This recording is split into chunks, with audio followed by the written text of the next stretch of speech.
Il est 18h30, suite de Paris Direct. Merci d'être là avec nous. On commence bien sûr par les titres. À la une, cette nouvelle trêve annoncée au Soudan, elle doit entrer en vigueur ce jeudi pour une durée de 7 jours. Sur place, la situation humanitaire est catastrophique selon l'ONU. 100 000 réfugiés, pas moins de 330 000 déplacés internes désormais. À suivre, la correspondance de Bastien Renouille. A tout de suite, Bastien. À la une également, la mort de Kader Adnan, figure du djihad islamique dans une prison israélienne, conséquence d'une grève de la faim de 80 jours. En réponse, des roquettes ont été tirées vers l'État hébreu. Il a riposté en visant des positions du Hamas. Nous irons dans le journal à Jérusalem retrouver Gwendoline de Bono. A tout à l'heure, Gwendoline. Et puis l'invention est déjà source de moult inquiétudes dans le monde et voilà même que son fondateur la regrette. Geoffrey Hinton, parrain de l'intelligence artificielle, l'a dit, ChatGPT aura des effets néfastes à l'avenir. À suivre l'analyse en plateau de Gauthier Ribinski. A tout à l'heure, Gauthier, tout à l'heure.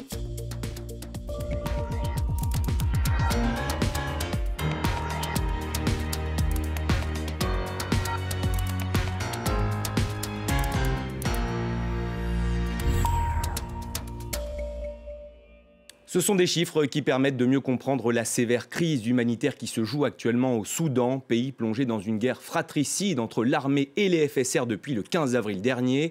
Selon les Nations Unies, je vous le disais, 100 000 personnes ont déjà été contraintes de fuir vers les pays voisins. Conflit qui a également fait plus de 334 000 déplacés internes. La bonne nouvelle de la journée, selon le Soudan du Sud, une trêve de 7 jours a été conclue aujourd'hui entre les deux camps. On va retrouver notre correspondant dans la région, Bastien Renouille. Bonjour Bastien, vous êtes tout juste de retour du Soudan où donc un cessez-le-feu a été conclu. Il doit entrer en vigueur ce jeudi. Bonjour, oui, un cessez-le-feu, mais voilà, aura-t-il réellement un impact alors qu'il y en a déjà eu 4 qui n'ont pas été respectés? Difficile de le dire, mais je peux vous dire que mes contacts à Khartoum, n'y croient pas. Alors, quelle est la différence entre ce cessez-le-feu et les précédents? Eh bien, les précédents ont été mis en place suite à des pressions américaines, des pressions venues de l'Arabie Saoudite, tandis que celui-ci a été mis en place à la demande d'une autorité régionale. C'est l'autorité intergouvernementale pour le développement. C'est une organisation est-africaine qui promeut la paix et le développement économique dans les pays de la région. Cette autorité souhaitait envoyer 3 présidents de la région, le président kényan, sud-soudanais et djiboutien, en direction de Khartoum pour organiser des négociations entre le général Hemeti et le général Bourhan, les chefs des forces de soutien rapide et de l'armée. Ils n'ont pas eu l'autorisation de se poser à Khartoum, donc les négociations ont continué pour essayer d'organiser une médiation. Et cette médiation, l'armée a accepté la semaine dernière de la conduire à Djouba, la capitale du Soudan du Sud. C'est pour cela qu'il y a cette trêve qui a été annoncée par le Soudan du Sud, une trêve de 7 jours qui devrait commencer le 4 mai pour que des représentants de l'armée et des forces de soutien rapide se retrouvent dans la capitale sud-soudanaise afin de négocier. Mais négocier quoi? Eh bien, c'est très compliqué de le savoir à l'heure actuelle puisque l'armée a déjà dit dans le passé qu'elle ne souhaitait pas réellement négocier avec le général Hemeti, le chef des forces de soutien rapide, avant la dissolution des FSR. Et le général Hemeti, qui s'est exprimé hier, a dit, lui, qu'il pense pouvoir remporter cette guerre, qu'il n'a pas de raison de négocier, entre guillemets, pas de raison de déposer les armes à l'heure actuelle. Donc, que vont-ils pouvoir se dire à Djouba? Est-ce que ces émissaires vont réellement se rendre dans la capitale sud-soudanaise? Impossible de le dire à l'heure actuelle. Toujours est-il que mes contacts à Khartoum n'y croient pas. Ils me disent que les combats continuent avec une intensité toujours extrêmement importante. Aujourd'hui, je parlais avec une médecin qui vit dans la ville de Bari, ville jumelle de Khartoum, située au nord de la capitale. Elle me disait entendre des bombardements durant toute la journée, que les forces de soutien rapide sont présentes dans toutes les rues, qui se cachent dans certains bâtiments civils. Elle ne croit pas à un cessez-le-feu. Elle me dit qu'elle s'attend à une guerre qui va durer très longuement dans le temps.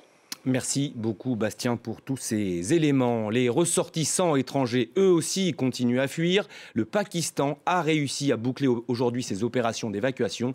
Pas encore le Nigeria. Le point avec Héloïse Mélan. À Port-Soudan, les évacuations se poursuivent au compte-gouttes.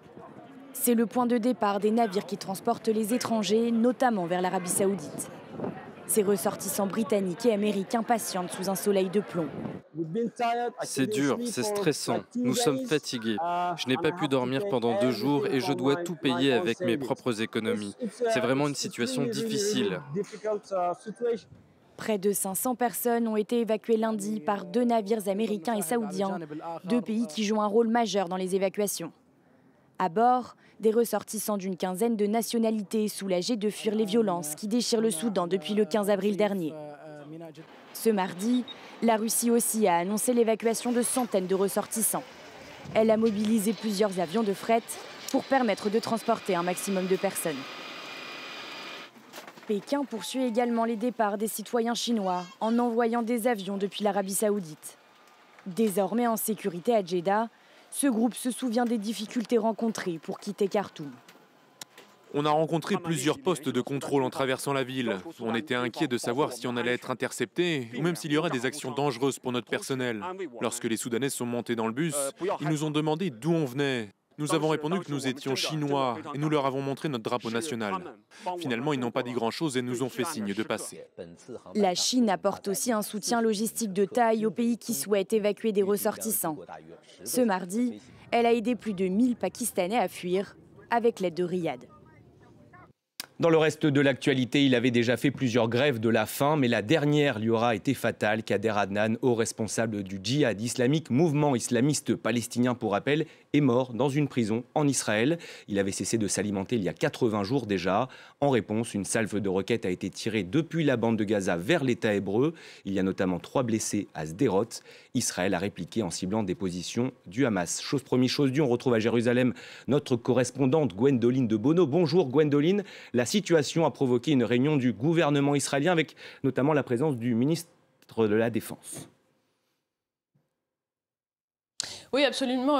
Réunion du cabinet de sécurité, donc Benyamin Netanyahou, le Premier ministre, qui s'est entretenu avec son ministre de la Défense et avec le chef d'état-major de l'armée, alors que dans le pays, des voix s'élèvent pour réclamer une réponse forte aux tirs de roquettes de la journée. Le maire de Sderot, vous en parliez, cette ville frontalière de Gaza où les roquettes s'abattent régulièrement, réclame une opération militaire, fait assez rare. Yair Lapid, le chef de l'opposition, dit qu'il soutiendra toute action militaire du gouvernement. Alors jusqu'ici, les forces israéliennes ont répliqué à ces tirs de roquettes par des tirs de tanks dans la bande de Gaza. Toutefois, il est probable que ce ne soit pas la seule réponse. Cette escalade, vous l'avez dit, fait suite à la mort de Kader Adnan, haut responsable du djihad islamique, qui en était à son 86e jour de grève de la faim. Côté groupe armé palestinien, le djihad islamique ainsi que le Hamas ont revendiqué la responsabilité de ces tirs de roquettes. Et là aussi, c'est un fait assez rare. Il y a eu un communiqué commun de toutes les factions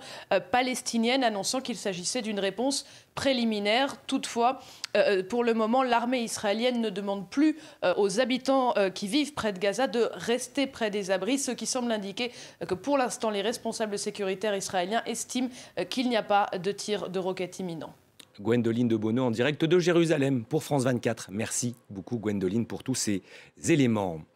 Il est considéré comme le parrain de l'intelligence artificielle. Geoffrey Hinton vient de faire une sortie pour le moins remarquée. Il regrette d'avoir inventé la technologie à l'origine de ChatGPT. On en a beaucoup parlé.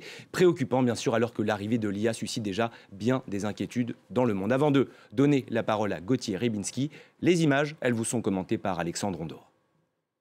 C'est une technologie qui pourrait surpasser le cerveau humain. L'intelligence artificielle est à nouveau au cœur d'une polémique. Geoffrey Hinton, l'un des pionniers de la technologie, regrette son rôle dans sa création. Ce lundi, l'informaticien de 75 ans a démissionné de Google pour alerter librement sur les menaces potentielles de l'IA.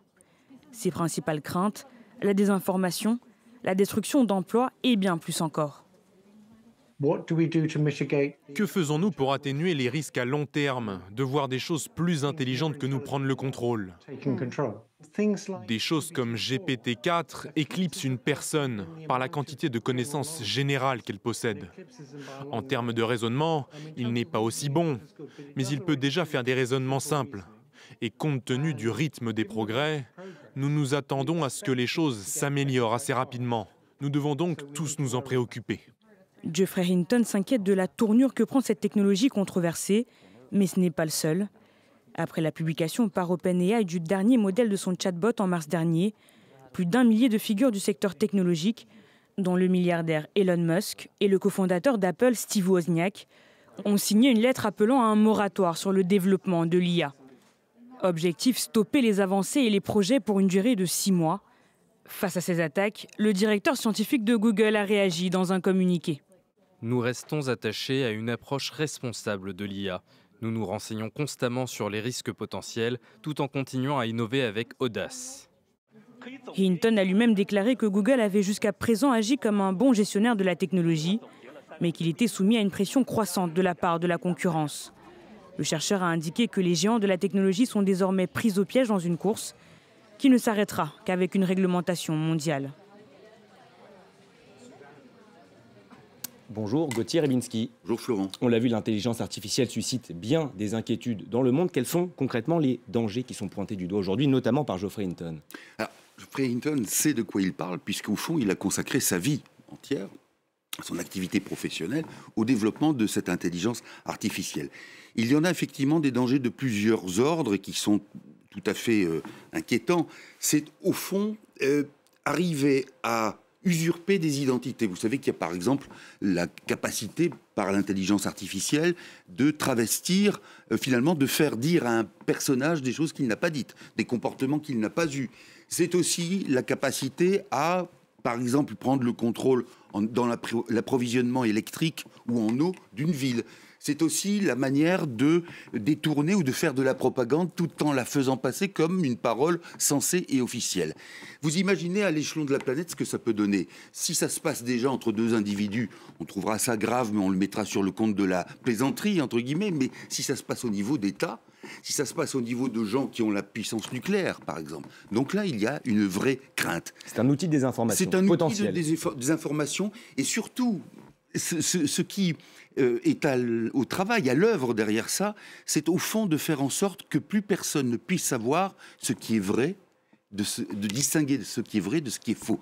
Et vous savez qu'aujourd'hui déjà, dans nos sociétés, le complotisme, tout ce qui relève aussi d'une certaine forme de négationnisme par rapport à des thèmes bien précis, on l'a vu avec le Covid, tout cela est de l'ordre aussi de la désinformation et aussi contribue éventuellement à créer des gouffres dans des sociétés. On voit bien la société américaine qui en est là, où on ne parle plus, il y a même un gouffre sémantique. D'une certaine manière, on ne parle plus le même langage, que l'on soit d'un côté ou de l'autre de ce gouffre. Est-ce qu'on est en train d'assister d'une certaine manière, Gauthier, à un propre recul de l'homme? L'homme qui s'efface devant sa propre invention, c'est ce que vous me disiez un peu plus tôt. Oui, écoutez, Rabelais, grand écrivain français du XVe siècle, disait « Science sans conscience n'est que ruine de l'âme ». Vous avez 4 heures, Florent, et sans aide de ChatGPT. On se retrouve à 22h40. Voilà, exactement. Non, sérieusement, ça veut dire que ce que disait Rabelais, qui était en même temps médecin, c'était de dire qu'au fond, si l'homme n'a pas conscience de sa faiblesse, il ne peut pas avancer. Et dans l'affaire de l'intelligence artificielle, l'homme semble avoir atteint une omniprésence et une puissance absolue. Avec quelque chose de bien clair, c'est le fait qu'il recule par la même occasion, puisqu'il se met à adorer un nouveau veau d'or qu'il a produit, et il s'efface devant ce veau d'or. Alors, pour terminer, parlons d'Einstein, qui avait eu cette préscience, qui avait dit, au fond, après avoir découvert la fission nucléaire, il a dit « je regrette » parce que c'était ce qui a permis la bombe atomique. Mais longtemps après, ces regrets-là, ils arrivent très tôt. Et oui, alors ils arrivent très tôt, et surtout sur quelque chose qui ne s'est pas encore totalement produit, mais c'est pour ça que c'est inquiétant. Simplement, je voudrais vous dire, pour terminer la chose, c'est que Einstein avait dit « il y a 2 choses qui sont à peu près infinies, c'est l'univers » et la bêtise humaine. Encore que, disait-il, en ce qui concerne la bêtise humaine, j'en sois pas tout à fait certain. Ça veut dire une chose, ça veut dire que si on ne réfléchit pas, si l'homme n'applique pas ses méthodes de raisonnement, eh bien oui, on a perdu. Ça veut dire aussi, par rapport à ce que disait le personnage dans le récit, la connaissance, c'est l'accumulation. Non, la connaissance, c'est pas l'accumulation, c'est la pertinence de ce que l'on met en liaison. Donc si on est raisonnable, de ce point de vue-là, et respectueux de l'être humain, il y a encore de bons temps pour la maîtrise humaine de l'avancée technologique. Merci beaucoup pour votre analyse, Gauthier. Ce soir, tout autre chose à présent, on va partir direction la presqu'île de Taupo à Tahiti, site qui va accueillir l'épreuve de surf des Jeux Olympiques. Le site est aujourd'hui totalement submergé par les eaux, résultat de pluies diluviennes. Sur place, vous allez le voir, les dégâts sont déjà importants. Les images vous sont commentées par Claire Vérov. Submergée par la boue, la presqu'île de Taupo à Tahiti. Site olympique de surf, aujourd'hui méconnaissable. L'eau en crue qui emporte les voitures se fond à l'océan Pacifique. Cette nuit, la forte houle s'est mêlée à des trompes de pluie. La rivière est sortie de son lit et se dirige tout droit vers les maisons. Dans le torrent de boue, l'homme qui filme avance péniblement. D'autres ont sorti des kayaks ou des planches de surf, mais restent impuissants. L'eau monte vite, jusqu'à 1,50 m. Elle engloutit les voitures et envahit une centaine d'habitations. Ce matin, les habitants doivent tout nettoyer. Cet homme, lui, tente de retrouver ses affaires, charriées par les inondations. Mes frigidaires, là-bas, c'est parti sur la maison là-bas, mes frigidaires. Mon freezer, c'est tout, c'est là-bas. Les autres affaires, c'est chez mon oncle, c'est tout parti là-bas. Ma machine à laver, je ne sais pas où c'est la machine à laver. J'ai tout perdu. 3 personnes légèrement blessées ont été hospitalisées. Tahiti est toujours en vigilance jaune pluie et orage.